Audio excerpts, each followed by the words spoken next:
précise pas les jours que Jésus est né. Amen. Donc il y a des gens qui vont commémorer ça les mois de janvier, dans une autre date. Nous, on a le 25 décembre. Et le plus important, ce n'est pas la date elle-même. La date, elle n'a pas trop de signification. Le plus important, c'est de commémorer cette date. Alléluia. De savoir qu'aujourd'hui, c'est un jour spécial. Si vous allez méditer un peu, penser un peu, vous allez voir que cette date, ces jours-là, c'est les jours les plus importants de l'histoire de l'humanité. Amen. Alléluia. Vous croyez à ça? Amen. Vous savez, dimanche passé, j'ai prêché ici. J'avais parlé un tout petit peu de la Coupe du Monde, n'est-ce pas?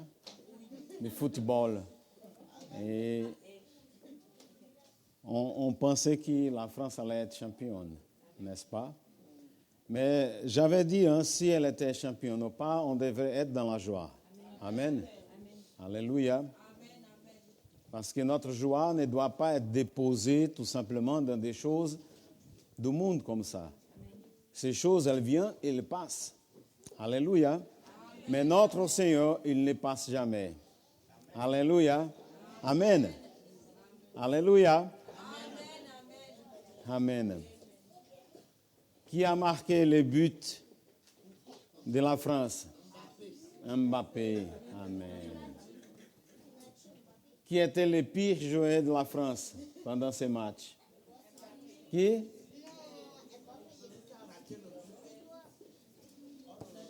On ne se rappelle même pas, n'est-ce pas? On ne sait même pas. Mais évidemment, il a eu le pire des pires de jouer à ce match-là, n'est-ce pas? Amen. Alléluia. Mais ce match, il est passé dimanche?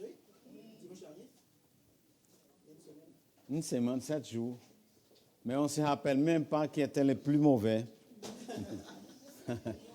Amen. Alléluia. Vous savez, quand Jésus était crucifié, il était mort. Ces gens de morts-là, c'était le pire des morts.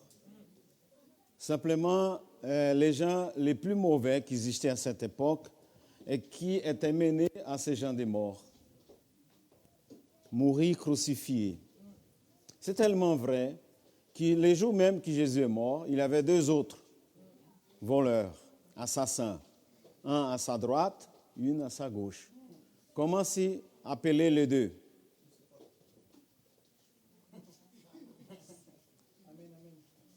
Donc Jésus était parmi les plus mauvais.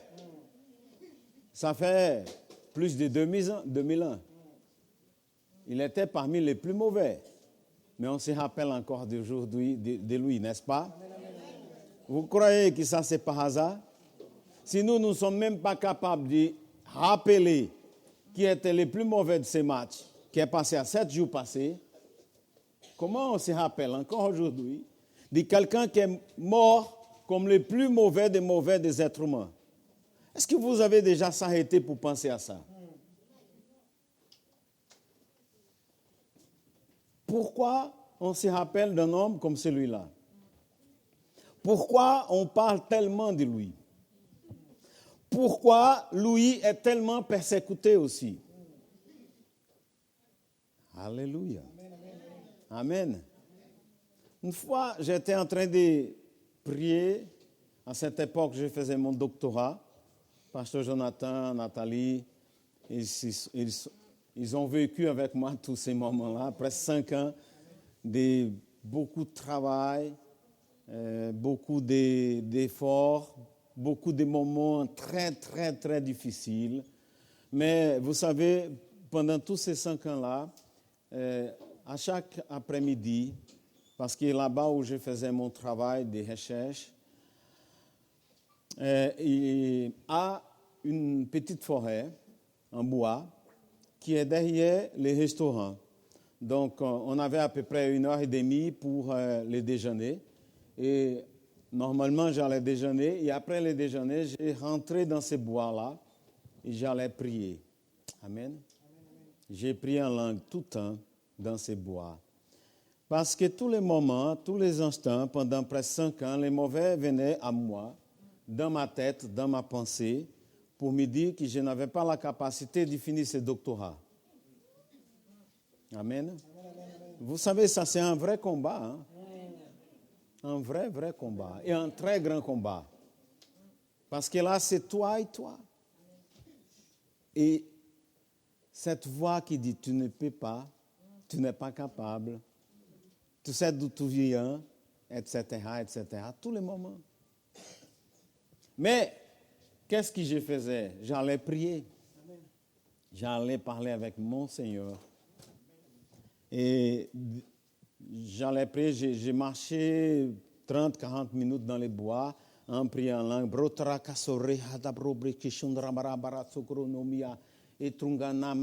Il avait des moments que j'ai crié même. Mais quand je sortais de ces bois-là, j'étais comme un lion. Alléluia. Oh, alléluia. Et il devrait s'éloigner de moi, hein, parce que là, alléluia. Le vrai lion est dans nous. Amen. C'est ça la différence, mon frère. Jésus, ce n'est pas un conte, ce n'est pas une histoire, ce n'est pas une invention des hommes. C'est lui l'unique, n'a pas d'autre égal à lui. N'a pas d'autre. Il a un chant africain qui dit, il n'a pas d'autre dans son gendre. Amen. Il n'a personne qui soit comme Jésus. J'aime beaucoup ce chant-là parce que c'est ça, il n'a pas d'autre. Une fois, j'étais ici, dans un parc, et j'étais là-bas, et on était dans l'endroit où les papas amènent ses enfants pour jouer. Donc, j'étais là-bas, et il y avait un musulman, il y avait un indien, hein? Il y avait des gens qui ne croyaient pas comme moi, et je pouvais voir qu'ils étaient différents. Après, là, j'ai dit, mais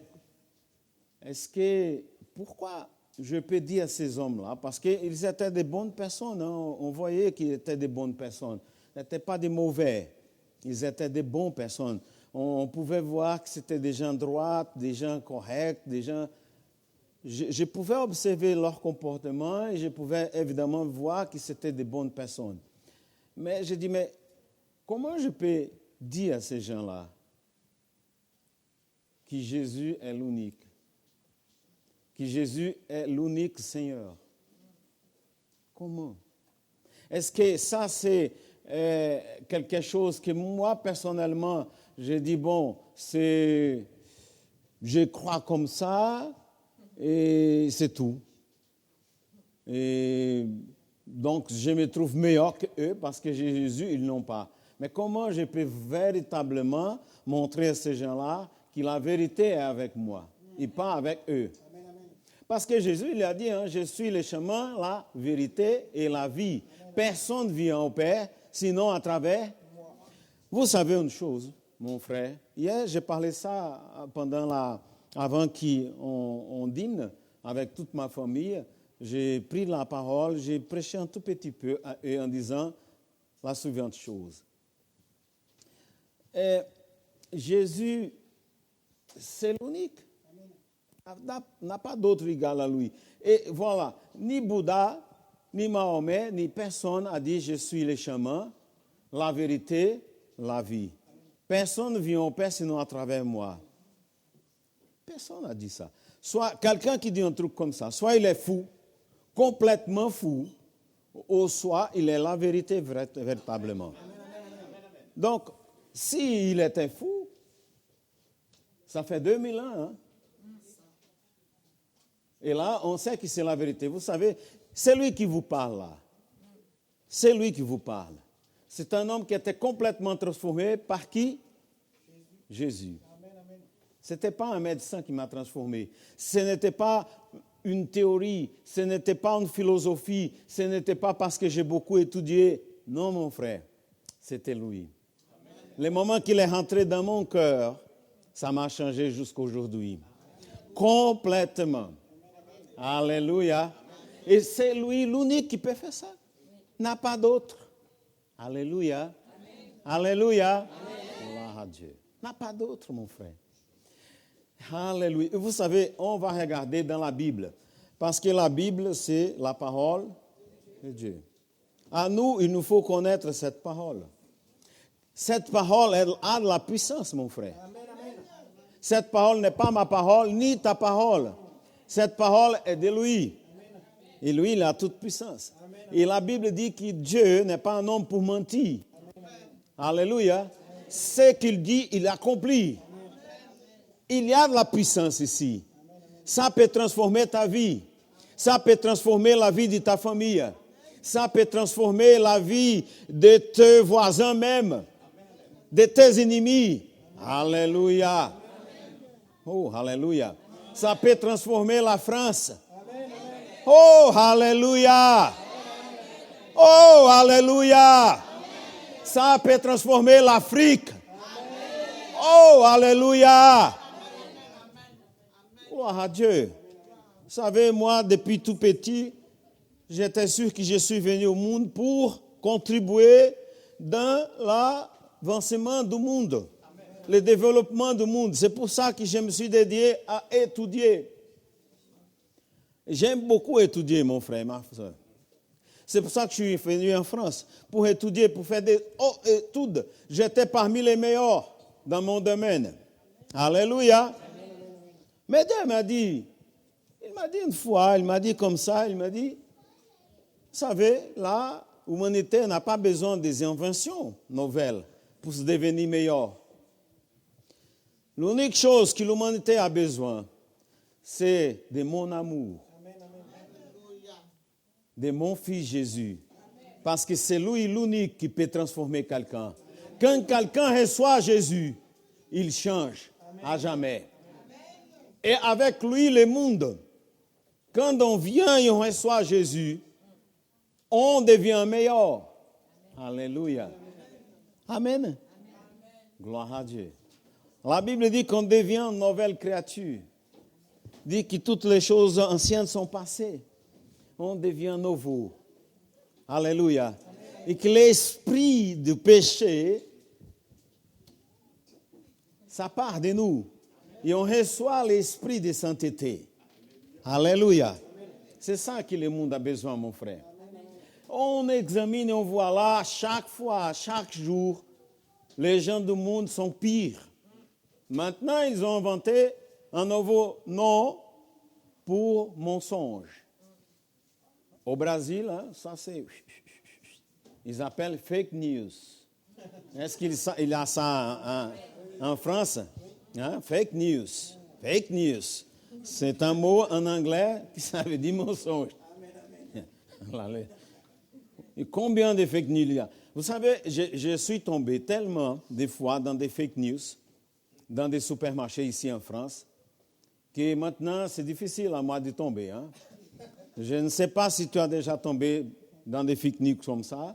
Il met une promotion là. Et tu viens et tu prends. Quand tu vas passer à la caisse, ce n'est pas les mêmes. Hein? Et tu dis non, mais c'est marqué là. Mais monsieur, vous avez regardé.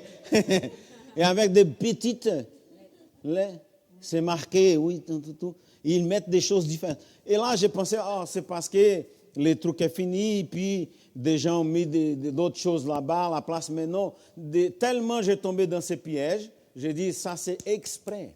Amen. Alléluia. Amen. Ça c'est fait exprès, mon frère. Des mensonges, et des mensonges, et des mensonges tous les jours. Alléluia. Et comment on peut changer un truc comme celui-là? L'unique qui peut changer, ça c'est Jésus. Si quelqu'un reçoit Jésus véritablement, il va abandonner cet esprit de fake news. Amen. Alléluia. Amen. Parce que la Bible dit que celui qui ment, ça appartient au malin. Alléluia. Amen. Ça, c'est sérieux, hein, mon frère et ma soeur. C'est lui qui a Jésus, abandonne cet esprit de mensonge. Amen. Vous savez, avant, hein, aujourd'hui, presque n'existe plus dans des maisons, des téléphones. Aujourd'hui, c'est les portables. Mais avant, il y avait un téléphone dans la maison. Je me rappelle, quelquefois, quand j'étais du monde, je n'ai jamais aimé mentir, mais comme j'étais du monde, quelquefois, ça me passait. Alors, quelqu'un qui m'appelle, je ne voudrais pas parler avec la personne, je disais à mes enfants, dis que je ne suis pas là. J'étais à côté, quoi. Je ne suis pas là. Oh là là. Ça veut dire, tu mens et tu enseignes tes enfants à apprendre à mentir aussi. Amen, amen. C'est pas vrai, ça, c'est pas bon. Amen. Alléluia. Amen. Gloire à Dieu. Amen. Alléluia. Ouvre ta Bible dans le livre d'Ésaïe. Vous allez voir, nous allons voir combien c'est bon de connaître la parole de Dieu. Et vous allez voir aussi pourquoi, évidemment, jusqu'aujourd'hui, on se rappelle de cet homme appelé Jésus. Ésaïe chapitre 9, au verset 5. Ce livre a été écrit beaucoup avant que Jésus est venu au monde, physiquement. Amen. Beaucoup avant la naissance de Jésus. Ésaïe 9, 5. Car un enfant nous est né, un fils nous a été donné. Il y a la souveraineté sous son épaule. On l'appelle du nom de conseiller étonnant, Dieu héros, Père éternel, Prince de paix. Alléluia. Amen. Donc, le livre d'Ésaïe, je pense qu'il était écrit 500 ans avant que Jésus est venu physiquement sur le monde. 500 ans. Amen. Amen. 500 ans, mon frère. 500 ans avant, 1500, dans les années d'aujourd'hui. Donc, ici, ce n'était pas la même chose qu'aujourd'hui. Amen. C'était le Moyen Âge. Alléluia. Complètement différent de ce qu'on voit aujourd'hui. Donc, Jésus est venu, ça fait 2000 quelques années. Alléluia. Et vous comptez 500 ans avant, ça fait 2500 ans avant. Alléluia. Cette parole est là. Et elle, 500 ans avant que Jésus soit venu, les prophètes Ésaïe, ils disaient déjà qu'un enfant était né. Alléluia. Amen, amen, amen. Dans le Nouveau Testament, quand on voit là dans les livres, on va voir maintenant dans le Nouveau Testament. Alléluia. Dans les livres de Luc,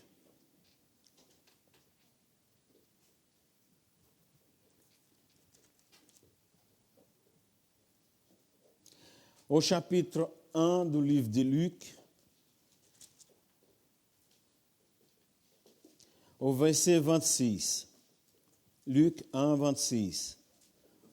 Au 6e mois, l'ange Gabriel fut envoyé par Dieu dans une ville de Galilée du nom de Nazareth, chez une vierge fiancée à un homme du nom de Joseph, de la maison de David. Le nom de la vierge était Marie. Il entra chez elle et dit, vous savez, les anges, ils existent encore aujourd'hui, amen. Normalement, un ange ne veut pas venir à toi, il dit, je suis un ange envoyé par Dieu. Alléluia. Les anges existent. Et ils apparaissent comme une personne. Et normalement, ils ne vont pas se présenter, je suis un ange. Alléluia. Alléluia. Ça existe, hein? Alléluia. Je pouvais vous donner beaucoup de témoignages ici, des interventions divines dans ma vie, et que je suis certain qu'ils étaient des anges. Ils n'ont pas mis, mais je suis certain qu'ils étaient. Alléluia. Il entra chez elle, il dit, réjouis-toi, toi qui es comblé par la grâce. Le Seigneur est avec toi. Très troublée par cette parole, elle se demandait ce qui pouvait bien signifier une telle salutation. L'ange lui dit, n'aie pas peur, Marie, car tu as trouvé grâce auprès de Dieu. tu vas être enceinte. Tu mettras au monde un fils et tu l'appelleras du nom de Jésus. Amen. Ça a été déjà annoncé depuis l'Ancien Testament. Il sera grand. Il sera appelé Fils du Très-Haut. Et le Seigneur Dieu lui donnera le trône de David, son père. Il régnera pour toujours sur la maison de Jacob. Son règne n'aura pas de fin. Alléluia. Marie dit à l'ange, comment cela se produira-t-il, puisque je n'ai pas de relation avec un homme? Alléluia. L'ange lui répondit, l'Esprit Saint viendra sur toi, et la puissance du Très-Haut te couvrira de son ombre. C'est pourquoi l'enfant qui naîtra sera saint. Il sera appelé Fils de Dieu. Alléluia. Amen. Alléluia. Donc, l'ange, ici, vient à Marie, il annonce déjà ce qui était annoncé depuis l'Ancien Testament. Alléluia. En effet, la venue de Jésus est annoncée depuis le livre de Genèse. Alléluia. Dans le livre d'Ésaïe, c'est encore plus précis. Alléluia. Dans le chapitre 2 de Luc,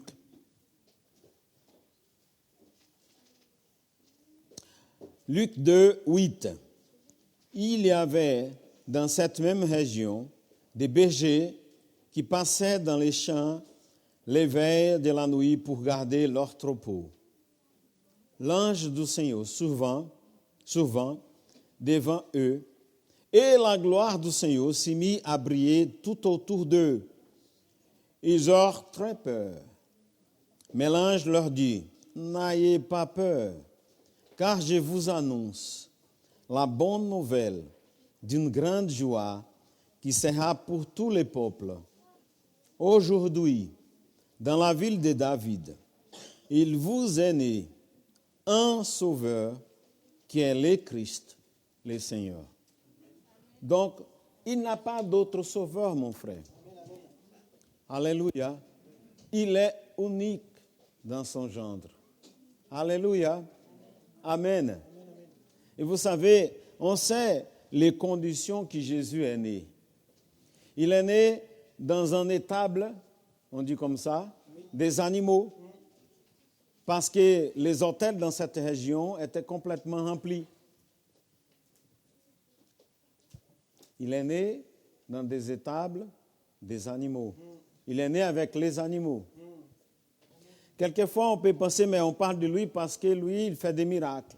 Ce n'est pas tout simplement pour ça, mon frère et ma soeur. Il y a des hommes qui sont passés dans la terre et on voit même des apôtres. On sait, la Bible dit beaucoup de miracles que Paul il a fait. L'apôtre Paul, Pierre et tous les autres apôtres ont fait beaucoup de miracles aussi. Amen. Alléluia. Amen. Encore aujourd'hui, il y a des gens qui font des miracles.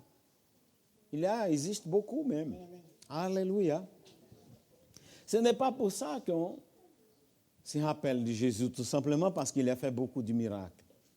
Non. Parce qu'il y a d'autres hommes qui ont fait beaucoup, et des femmes aussi, et qui font encore. Amen. Alléluia. Et pourquoi on se rappelle de cet homme encore? Pourquoi on parle tellement de Jésus? Pourquoi on annonce ces noms-là? Il y a beaucoup de gens qui disent non, mais c'est la religion a d'intérêt par rapport à ça. Non, mon frère. Alléluia. Ce n'est pas la religion, parce que lui, il est l'unique. C'est lui l'unique à pouvoir transformer quelqu'un. Est-ce que vous avez déjà vu quelqu'un transformé par Jésus? Moi, je suis un. Toi, tu es un aussi. Amen. Regarde qui tu étais avant Jésus. Qu'est-ce qui s'est passé avec toi? Et après, comment tu es devenu? Alléluia. C'est différent, n'est-ce pas? Avant, tu avais du plaisir en péché. Boîte, alcool, la drogue, etc. Tout. C'est ça les gens du monde, n'est-ce pas? Et quand Jésus rentre en toi, évidemment qu'il t'achète, elle t'invite encore. Mais tu dis non, mais non, ça ne va pas. Non, ça ne me plaît plus. Je laisse ça à côté. N'est-ce pas comme ça? Amen. Seulement Jésus peut faire cette transformation chez un homme, une femme. Avant, on était des esclaves. Alléluia. Et puis, on devient libre. Vous savez, parce que quelqu'un qui est attaché à l'alcool, quelqu'un qui est attaché à la cigarette, quelqu'un qui est attaché à la drogue, n'importe quelle est la drogue. Amen. Il est un esclave. Mais là, Jésus te délivre de ça. Et tu es libre. Tu dis, Alléluia, Seigneur. C'est tellement bon, n'est-ce pas? Amen. Oh, comme est bon. Alléluia. Alléluia. Il n'y a pas d'autre chose meilleure que vivre avec Jésus. C'est pour ça qu'encore aujourd'hui, depuis 2000 quelques années, on se rappelle encore de Jésus. Et on va se rappeler encore de lui. Vous savez, il y a encore beaucoup de nations dans la terre qui essayent d'interdire de prêcher même sous ce nom-là, Jésus. Ici, on avait un couple qui venait de la Russie. La Russie, c'était une nation qui, pendant beaucoup de temps, elle interdisait la religion, les églises. Là, on ne pouvait pas, pendant beaucoup d'années, ça a changé.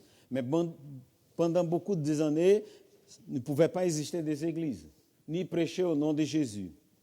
Mais lui, il m'a dit que sa maman avait beaucoup de foi en Jésus. Et là, je lui dis, mais comment ça se passe? Parce que dans la Russie, il était interdit d'aller à l'église, de lire une Bible, de pouvoir même prier, etc. Il m'a dit, un homme peut interdire un autre homme d'aller à l'église, mais il ne peut pas interdire un homme d'avoir sa relation personnelle avec Dieu. Alléluia. C'est pour ça que ce régime-là dans la Russie est presque tombé. Hein? Et l'église là-bas, elle grandit. Vous savez, quand Jésus est mort, regardez bien ça. Qui a persécuté Jésus? C'était les gouvernements les plus forts du monde. La Rome, les empereurs de Rome. Ils avaient du plaisir de tuer des chrétiens. Un des jouets qu'ils aimaient beaucoup, c'était de prendre les chrétiens et les jouer, les laisser avec les lions qui avaient beaucoup de faim. Et puis ils regardaient. Ils trouvaient ça super. Hein? Envoyer les lions pour manger les chrétiens. Mais l'empereur qui donnait ces ordres-là, après que les lions mangeaient, il allait regarder là-bas. Et ce qui les touchait beaucoup, c'était les bris qu'il y avait dans les yeux de ces défunts. Ça les touchait.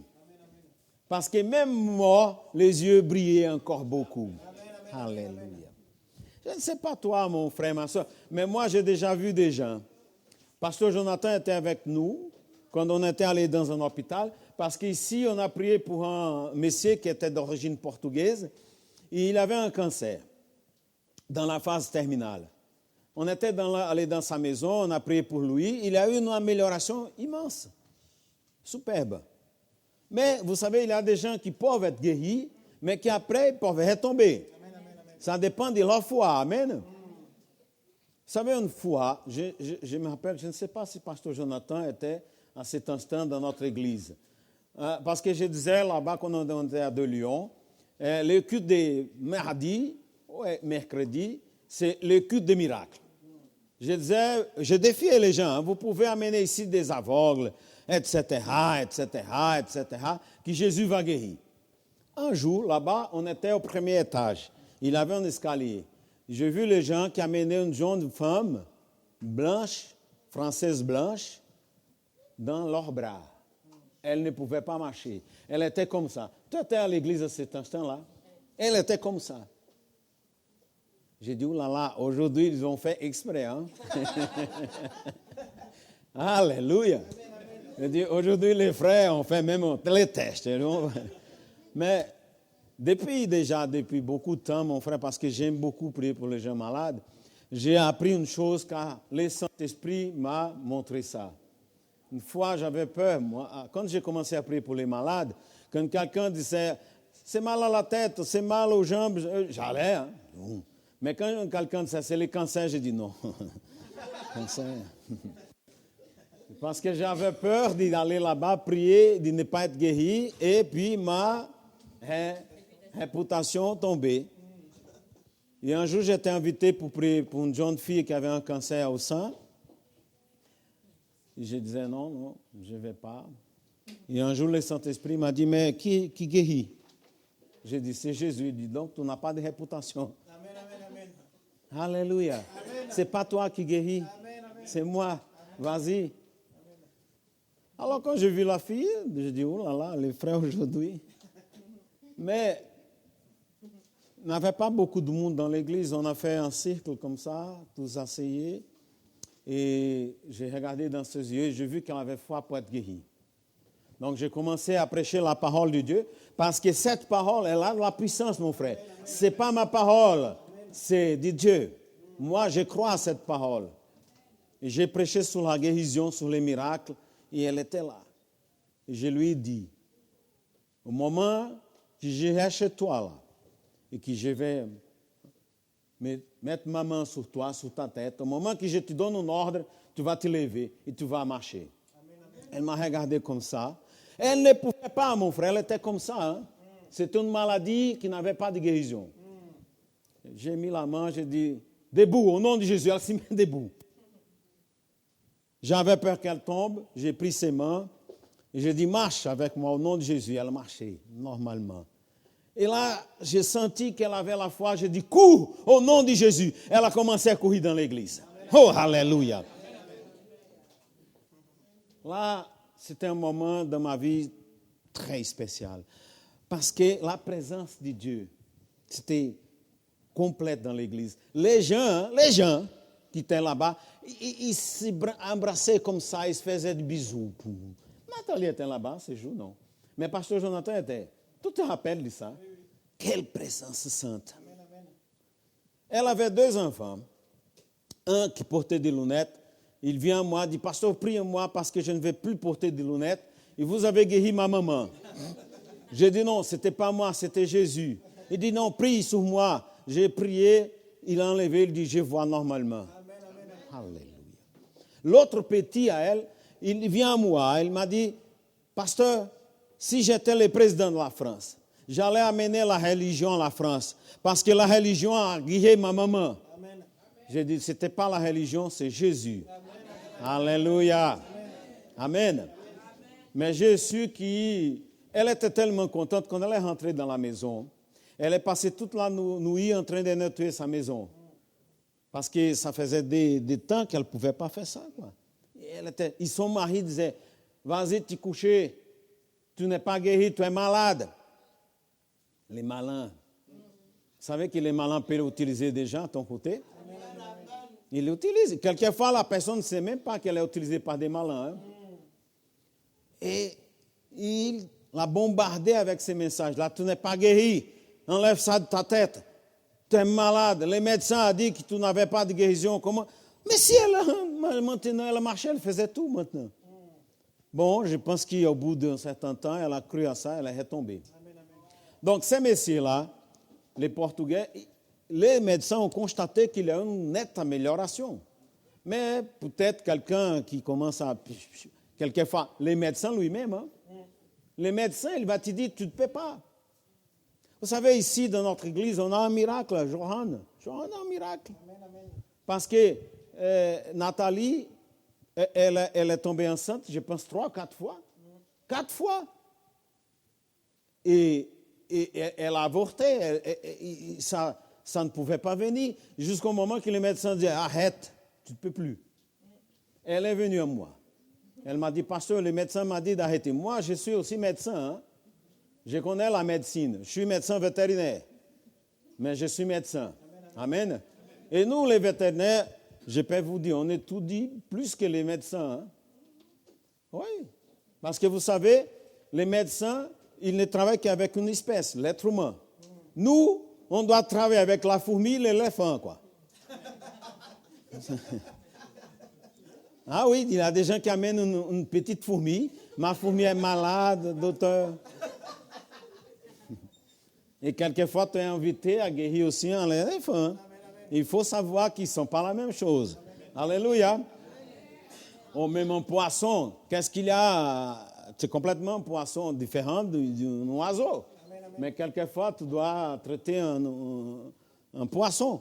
Quelquefois, un oiseau. Donc, on étudie beaucoup. Donc, et je savais, et puis moi, je suis spécialiste dans la reproduction. Hein. Je suis un vrai spécialiste dans la reproduction. Et quand j'ai fait mon doctorat à Paris en 1992, j'ai étudié avec des médecins humains, parce que c'était la physiologie de la reproduction. Donc, c'était des animaux et des êtres humains. Alors, et je savais qu'est-ce que le médecin avait lui dit. Mais là, elle vient à moi en tant qu'un père spirituel. Amen. Pas un scientifique, mais un homme spirituel.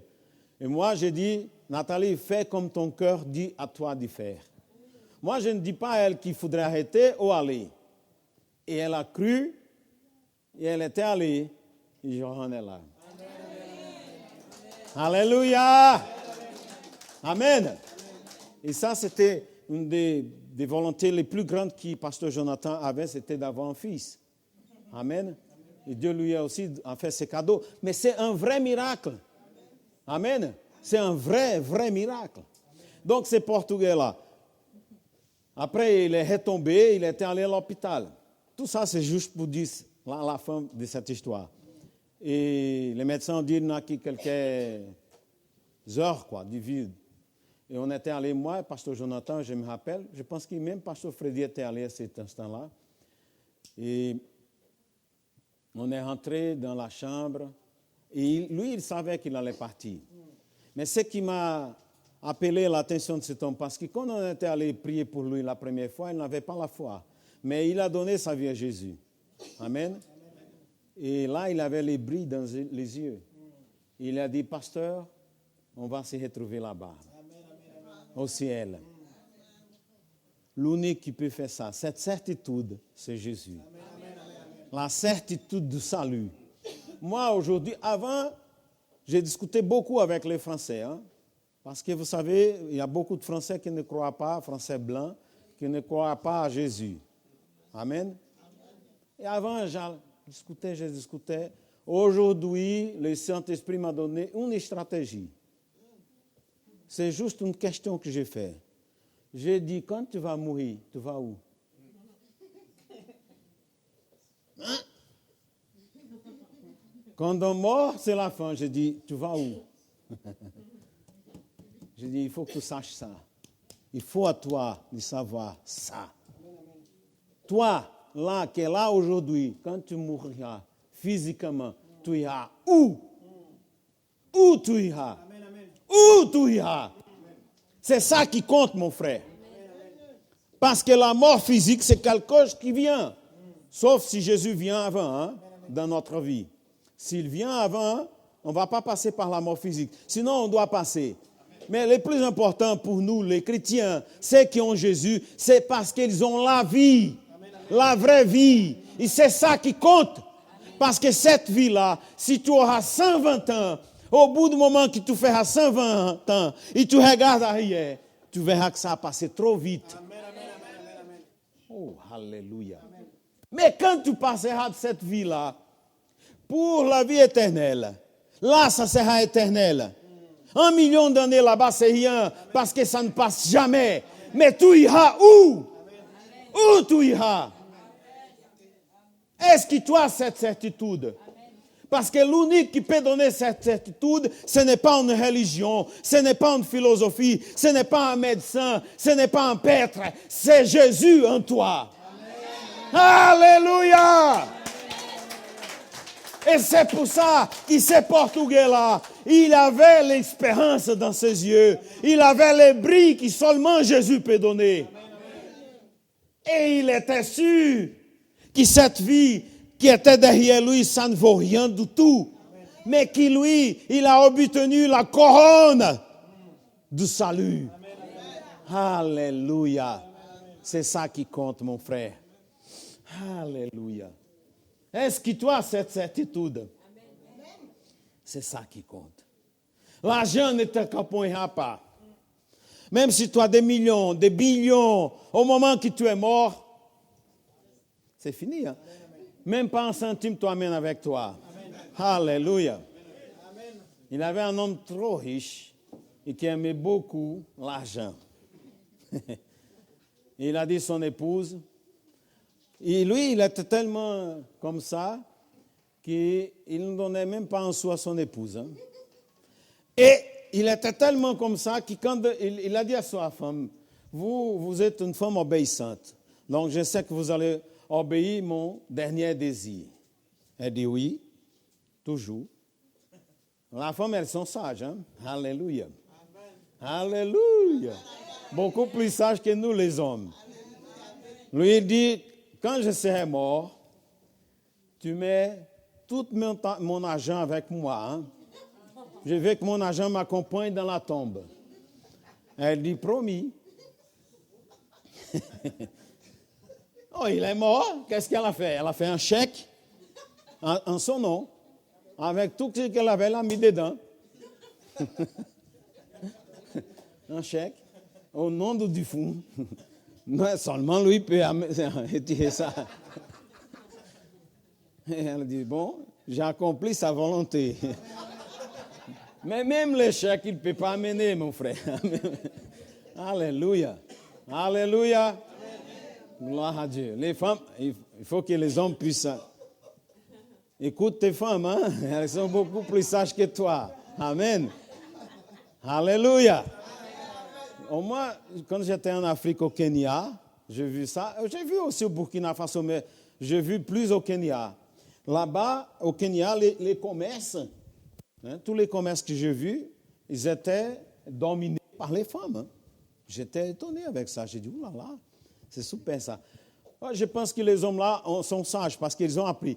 Les femmes, pour les affaires, sont meilleures que les hommes. Hein. Amen. Ça, je suis certain aussi. Alléluia. Si on arrive dans un magasin, ici en France, il n'y a pas beaucoup de choses comme ça, mais au Brésil, il y a beaucoup. Les personnes disent, combien ça? Ici, ça, c'est combien c'est ça? Ah, 1 000 euros. Oh, fais 950 euros. Les messieurs, oui, d'accord. 950, tu peux amener. Ça veut dire que tu as gagné 50 euros, n'est-ce pas? Essaye de faire ça avec une femme. C'est la propriétaire, elle ne te donne pas. Hein? Elle ne lève même pas un centime. Elles sont dures dans les affaires. Oh là là. Alléluia. C'est pour ça qu'il y a aujourd'hui, beaucoup de choses sont dominées des commerces, des industries par des femmes, hein, parce qu'elles sont vraiment beaucoup plus efficaces que nous les hommes. Amen. Alléluia. Et le monsieur pensait qu'elle allait amener toute sa fortune, elle a mis un chèque. Alléluia. Mais même pas les chèques, tu vas amener. Alléluia. Mais la certitude du salut, c'est ça le plus important. C'est pour ça qu'encore aujourd'hui, on fête les Noëls. Parce qu'aujourd'hui, dans la ville de David, Nazareth, est né un fils. Celui qui apporte la bonne nouvelle au monde. Notre Seigneur et Sauveur. Amen. Amen. Il n'y a pas d'autre. Est-ce que tu as déjà fait Jésus ton Seigneur et Sauveur? C'est ça qui compte. J'aimerais, pour finir, faire une prière avec vous. Je sais qu'ici, il y a beaucoup parmi nous qui ont déjà fait cette prière. La Bible nous enseigne que, et Jésus même il a dit, je suis le chemin, la vérité, la vie. Personne ne viendra au Père sinon à travers moi. Donc, personne ne peut aller au Père sinon à travers Jésus. Jésus, c'est la porte pour arriver à Dieu. Alléluia. C'est lui le salut.